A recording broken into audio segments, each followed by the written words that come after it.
আমরা এবার দেখছি ঔকার। সোজা করে দাগ দিয়ে উপরে এই দাগটি দিলে হয়ে গেল ঔকার।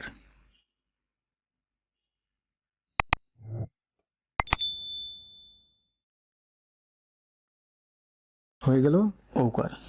তো বন্ধুরা, আমরা আজকে স্বরবর্ণ শেষ করলাম এবং স্বরবর্ণের চিহ্নগুলো শেষ করলাম। পরবর্তী লেসনে আমরা ব্যঞ্জন বর্ণ শুরু করব। এবং মজার ব্যাপার হচ্ছে, এভাবে ধৈর্য ধরে কেউ যদি প্র্যাকটিস করে তাহলে তার হাতের লেখা অবশ্যই অনেক সুন্দর হবে।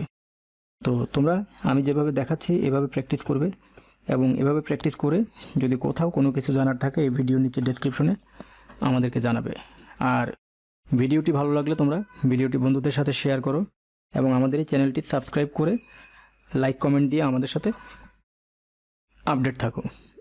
তো পরবর্তী লেসন দেখার আমন্ত্রণ জানিয়ে এই ভিডিওটি দেখার জন্য সকলকে আমি ধন্যবাদ জানাচ্ছি।